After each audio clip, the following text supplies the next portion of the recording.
I want to learn how to do a handstand in 7 days. I was told that this was unrealistic and I tried 2 years ago but completely failed and really injured my wrists. My wrists are making a weird click. But this time, I've got a plan.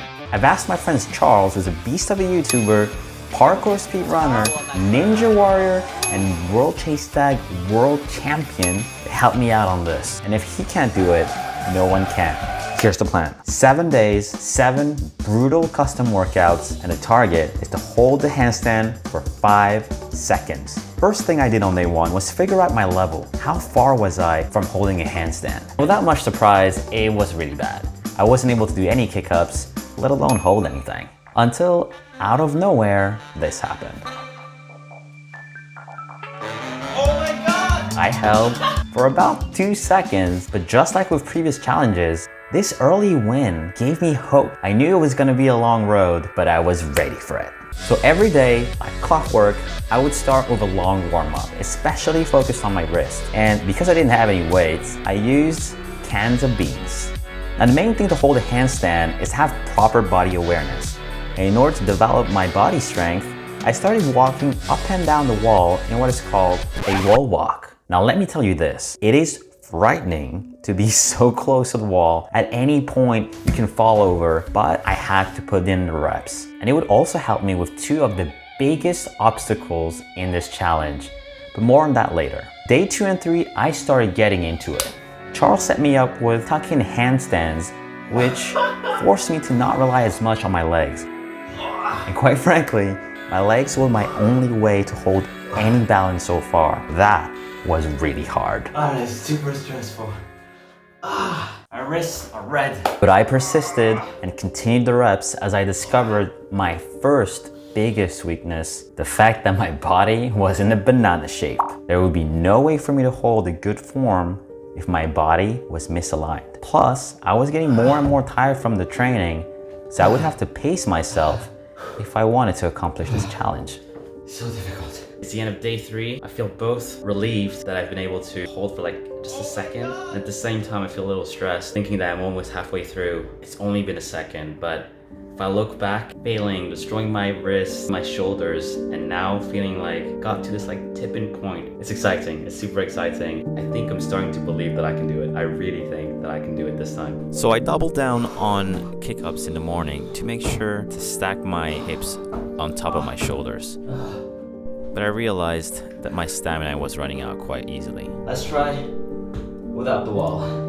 And on my first attempt outside the wall, let's go! being away from the wall forced me to be much more aware of my positioning. Alright, I need to kick up, not too strong, not too weak, right in the middle, so that my hips go over my shoulders. Right now, this is the most difficult thing to calibrate. But when I find in between, when I find the sweet spot, an amazing feeling, feels like I'm getting closer. This is it.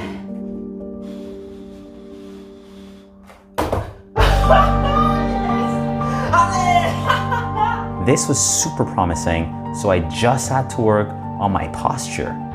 But the more I tried, the more it felt like I was turning into a banana. I need to figure out how to adjust when I'm starting to fall this way. There's something about my body that I need to do to get back into a perfect hips, shoulder, arms alignment. I don't quite know how to do that yet. I followed Charles' advice to tighten my body as hard as I could, and sure enough, my banana shape turned into that of a cucumber. I touched the wall quite a few times, but I could feel that I was standing pretty well. This was tight. My arms were open instead of being curved or open towards the back. I am getting closer. But in reality, I wasn't that confident at all. I still couldn't find my balance even with a better posture, and I saw the return of my second biggest weakness, the pain in my wrists. My wrist. With the accumulated fast training and very little rest, my wrists were starting to kill me again.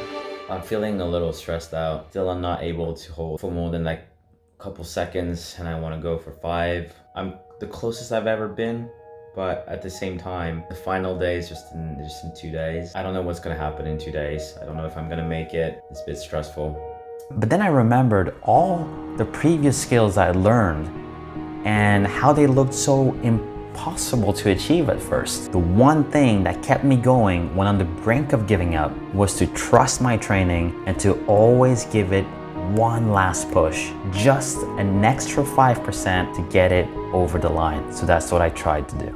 Day 7, here we are finally after a gruesome 7 days of workouts. I have no idea how it's gonna go because I focused on the workouts. This is gonna be more of a discovery. Wow, this is bright, bright, bright. I'm even more nervous because I caught a cold yesterday or the day before. My head's burning and my body is sore because of like a side effect of the cold or something. But I gotta give it a shot. I gotta do it. Day 7, start. I lied.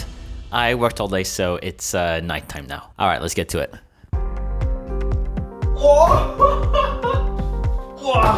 5 seconds, come on.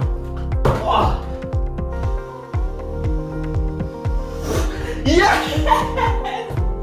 Yes! I got it! Except I didn't. The target was 5 seconds. I was burning hot. I was exhausted at that point, but I had to give it one last push. I had to try this extra 5%. So I pushed just a little bit more, still falling short. And when I was really going to call it quits,